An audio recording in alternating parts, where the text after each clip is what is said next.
Lesson first सजीव जगत, जिसको आप अंग्रेजी में कहते हो लिविंग वर्ल्ड। लिविंग वर्ल्ड, इसमें आपने देखा कि इस जीव विज्ञान क्या है, जीव विज्ञान की शाखाएं क्या हैं, जीव विज्ञान तथा इनकी शाखाओं के जनक कौन है। इसके अलावा जीवधारियों के जो विशेष लक्षण होते हैं वो लक्षण कौन कौन से होते हैं, इन चीज़ों के बारे में आपने अध्ययन किया था। आज हम पढ़ेंगे इसके आगे का, वो तो चैप्टर फर्स्ट था, ये चैप्टर सेकंड,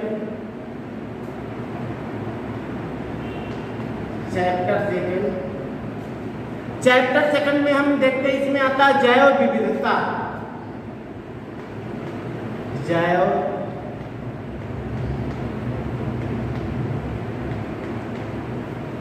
जिसको हम अंग्रेजी में कहते हैं बायोडायवर्सिटी।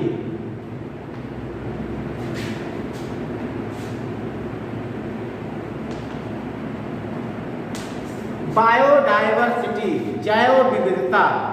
जैव विविधता का मतलब क्या होता है कि इस संसार में अनेकों प्रकार के जीव पाए जाते हैं। उन जीवों में कुछ पादप होते हैं, कुछ जंतु होते हैं। जीवों का मतलब होता सजीव। सजीव में आप कह रहे पेड़ पौधे और जितने भी प्रकार के जंतु आते हैं सभी उसमें आएंगे। तो जीव जगत में अनेकों प्रकार के जीवों की उपस्थिति को, जीव जगत में अनेकों प्रकार के जीवों की उपस्थिति को विविधता कहते हैं या जैव विविधता कहते हैं। इस संसार में लगभग वर्तमान समय में 17 से 18 लाख के करीब जीव जंतु पाए जाते हैं। 17 से 18 लाख के जीव जंतुओं में लगभग 12 लाख जंतु पाए जाते हैं, 12 लाख के करीब जंतु पाए जाते हैं और 5 से 6 लाख के बीच में पादप पाए जाते हैं। तो इस संसार में टोटल जीवों की संख्या लगभग 18 लाख, लगभग 18 लाख, जिसमें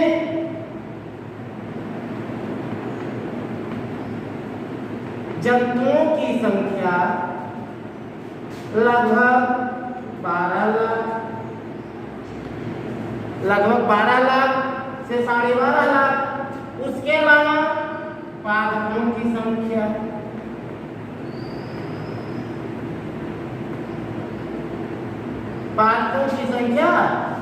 लगभग 6 लाख होती है, जो अब तक पाया गया है। अब इसमें यह हुआ जो जंतु थे उनको अलग कैटेगरी में रख दिया गया, उनको जंतु जगत में रख दिया गया। जो पादप श्रेणी के जीव थे उनको वनस्पति विज्ञान में रख दिया गया।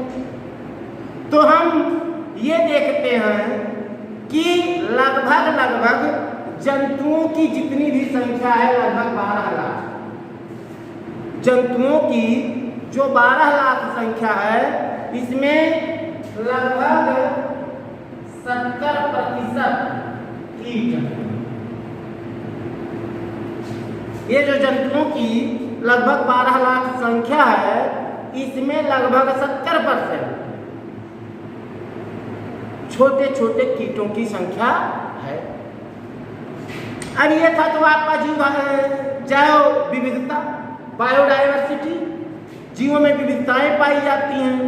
इनको उन्हीं लक्षणों के आधार पर, जैसे आपको बताया गया जंतुओं के बारे में, जीवों के बारे में, जंतु की क्या पहचान होती है, पादपों की क्या पहचान होती है। जितने भी जीव होते हैं उनके शरीर में वृद्धि, पोषण, जनन, उत्सर्जन, पाचन, ये सब क्रियाएं पाई जाती हैं, चाहे जो भी जीव हो, चाहे जंतु चाहे पादप। लेकिन पादपों में गतिशीलता नहीं पाई जाती है। कि वो अपना स्थान कंटिन्यू चेंज करते रहे जीव जंतुओं की तरह। ये तो था। अब जैव विविधता का मतलब होता है जितने भी जीव पाए जाते हैं उनमें अनेकों प्रकार की विविधताएं पाई जाती हैं। इसमें कुछ गुण पाए जाते हैं, इसमें कुछ गुण पाए जाते हैं। इसी प्रकार से आप अगले पाठ में देखोगे कि इनको कई वर्गों में बांटा गया है। इन जीवधारियों का वर्गीकरण भी किया गया है। ये जो जितने भी जीवधारी हैं लगभग 18 लाख के करीब, इनका वर्गीकरण भी किया गया है।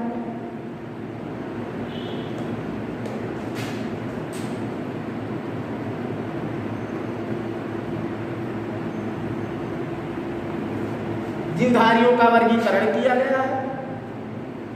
इनको अपनी सुविधा के लिए मानव जाति ने इनके लक्षणों के आधार पर इनको संवर्गों और समूहों में विभक्त कर दिया है।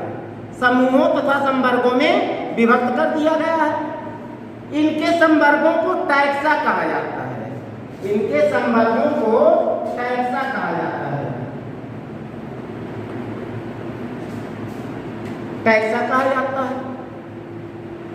ये वर्गीकरण जो किया गया है, वर्गीकरण से होता क्या है, इनको हमने अलग अलग वर्गों में बांट दिया गया। और बांटने के बाद फायदा क्या होता है, इनका हम इनके वर्ग वाइज इनका अध्ययन करते, नहीं तो हम पूरे के पूरे जीव जगत का अध्ययन एक साथ नहीं कर सकते हैं। अब वर्गीकरण से लाभ क्या होता है?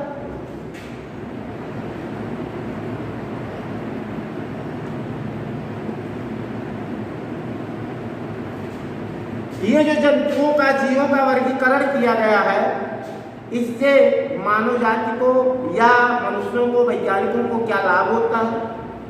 नंबर 1, ये जो जैव विविधता है, ये हमको जीवों की उत्पत्ति के बारे में तथा उनके जो आपसी संबंध होते हैं उनके बारे में ज्ञान कराता है। जीवों का वर्गीकरण करने से लाभ क्या होता है कि जीवों की उत्पत्ति तथा उनके बीच जो परस्पर संबंध होता है उन संबंधों का हमको ज्ञान होता है। ये पहला पॉइंट था। दूसरा पॉइंट ये है कि प्रत्येक जीव को, जितने भी प्रकार के जीव हैं, इन जीवों का जीव जगत में स्थिति क्या है, इन जीवों की जीव जगत में स्थिति क्या है, इसका भी हमको ज्ञान मिलता है। अगला पॉइंट, जीवों में विकास क्रम, जीवों में जो विकास का क्रम होता है तथा इनके प्रमाण, जीवों में विकास का क्रम तथा इनके प्रमाण का भी हमको ज्ञान होता है। जीवों के विकास क्रम और इनके प्रमाण का हमको ज्ञान प्राप्त होता है। यही हमारा वर्गीकरण से लाभ है। वर्गीकरण की कई पद्धतियां होती हैं, इसको हम चिंता से जोड़ा।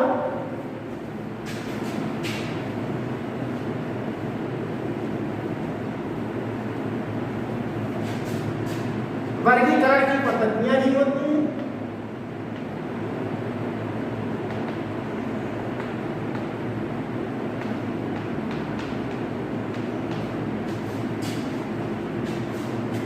ये वर्गीकरण की जो पद्धतियां होती हैं, इनको हम 4 वर्गों में विभक्त करते हैं।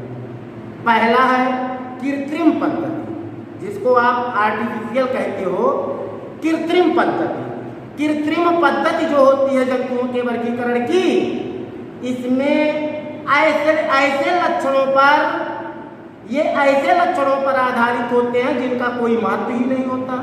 अर्थात ये जो कृत्रिम पद्धति होती है, ये महत्वहीन लक्षणों पर आधारित होती है। नंबर 1, कृत्रिम पद्धति।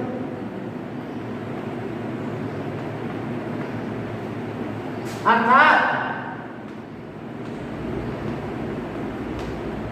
महत्वहीन लक्षण, ये महत्वहीन लक्षणों पर आधारित होती है जिसका कोई महत्व नहीं होता है। दूसरा होता है प्राकृतिक पद्धति।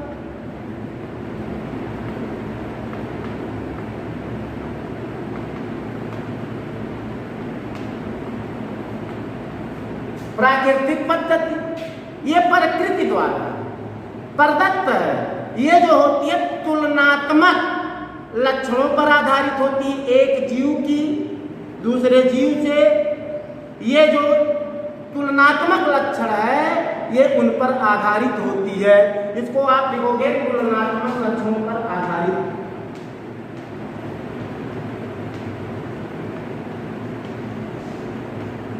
इसमें तुलनात्मक लक्षणों का अध्ययन किया जाता है।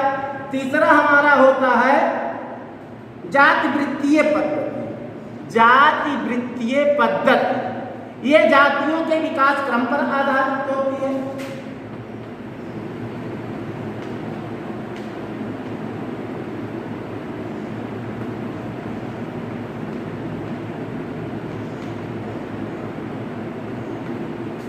जाति वृत्तीय पद्धति किस पर आधारित होती है भी आप लोगों को बताया गया है, जातियों के विकास क्रम पर आधारित होती है।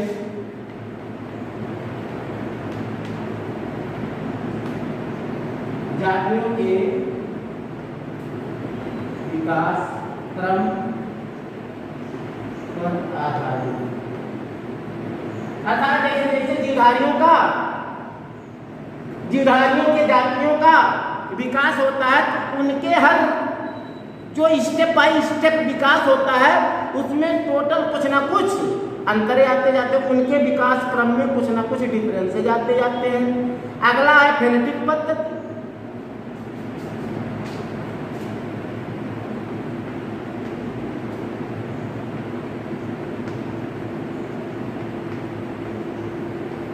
आखिरी क्या है फेनेटिक पद्धति।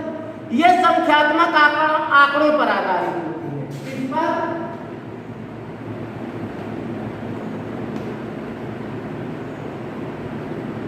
ये संख्यात्मक आंकड़ों पर आधारित होती है।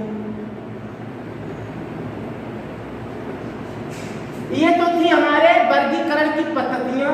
वर्गीकरण की कितनी पद्धतियां? 4। नंबर 1 कृत्रिम, नंबर 2 प्राकृतिक, नंबर 3 जाति वृत्तीय, नंबर 4 फेनेटिक। ठीक, अगला पॉइंट हम देखते हैं जो फर्स्ट लेसन में बचा हुआ है वो होता है कि जीवन के, ये जो जीवों का जीवन होता है इसमें 3 डोमेन होते हैं। जीवन के जो 3 डोमेन होते हैं इसके बारे में आप अध्ययन करें।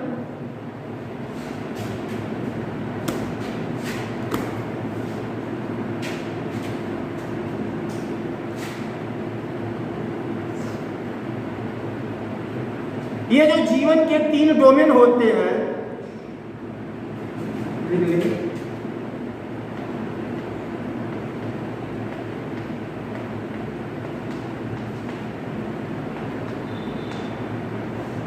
जीवन के 3 डोमेन होते हैं। इसकी परिकल्पना बीज ने की थी 1990 में। कब की थी? 1990 में। ये तीनों डोमेन हैं क्या? नंबर 1 डोमेन आर्किया या आर्किबैक्टीरिया।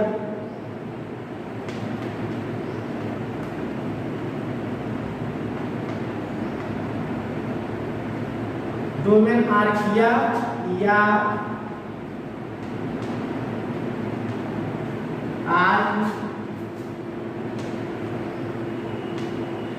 आर्किबैक्टीरिया।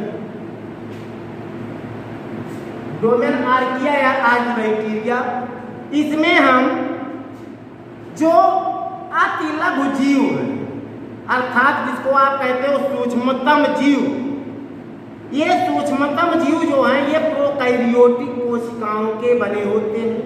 किन कोशिकाओं के? प्रोकैरियोटिक कोशिकाओं के बने होते हैं। इन पर किसी भी प्रकार के एंटीबायोटिक्स का कोई भी प्रभाव नहीं होता है। अर्थात ये जो आर्किबैक्टीरिया या डोमेन आर्किया के जीव होते हैं इनके ऊपर किसी भी प्रकार के किसी भी एंटीबायोटिक्स का प्रभाव नहीं पड़ता। ये अधिकतर प्रतिकूल वातावरण में ही रहते हैं। डोमेन आर्किया में जिन जिन जीवों को रखा गया है उनमें जैसे आप मेथेनोजन्स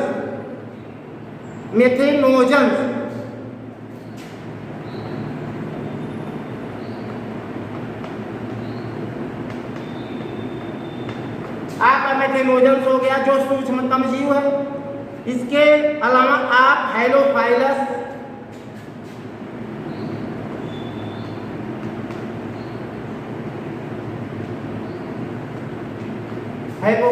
हो गया। इसके अलावा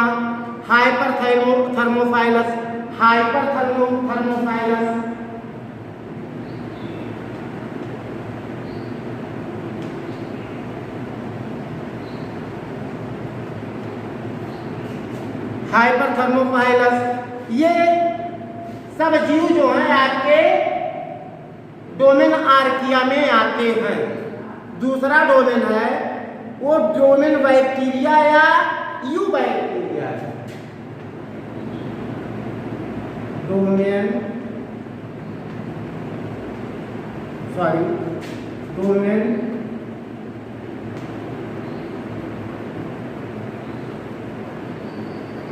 डोमेन बैक्टीरिया या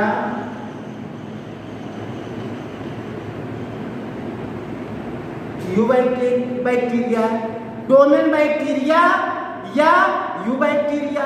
इसमें जो होता है इनकी जो कोशिका भित्ति होती है डोमेन बैक्टीरिया की, ये ग्लिसरॉल से जुड़ी हुई होती है। ये ग्लिसरॉल से जुड़ी होती है। इसके अतिरिक्त ये ग्लिसरॉल के अलावा ये वसा अम्ल की श्रृंखलाओं की बनी होती हैं। इसमें 70 प्रकार का राइबोसोम पाया जाता है। कैसा पाया जाता है? 70 प्रकार का राइबोसोम पाया जाता है। इनके कोशिका द्रव्य में नग्न डीएनए अणु होता है। इनके कोशिका द्रव्य में नग्न डीएनए का अणु होता है। अगला जो इस पाठ में आपका आखिरी पॉइंट है वो है डोमेन यूकैरिया या eukaryote. Domain यूकैरिया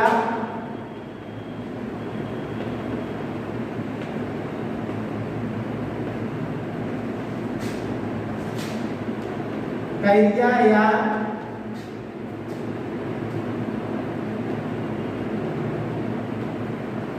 eukaryote. Domain यूकैरिया domain यूकैरिया या यूकैरियोट।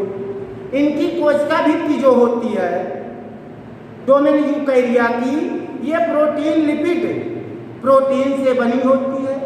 त्रिस्तरीय झिल्ली होती है तथा जंतु कोशिकाओं में इनके कोशिका की उपस्थिति होती है। जंतु कोशिकाओं में कोशिका भित्ति की उपस्थिति भी होती है। इन पर एंटीबायोटिक्स का जो प्रभाव होता है कोई विशेष नहीं होता। इसमें जो आनुवंशिक पदार्थ डीएनए होता है, होता है तथा इनका जो आनुवंशिक पदार्थ डीएनए तथा हिस्टोन्स होता है, इन दोनों का मिलकर बना होता है। डीएनए का प्लस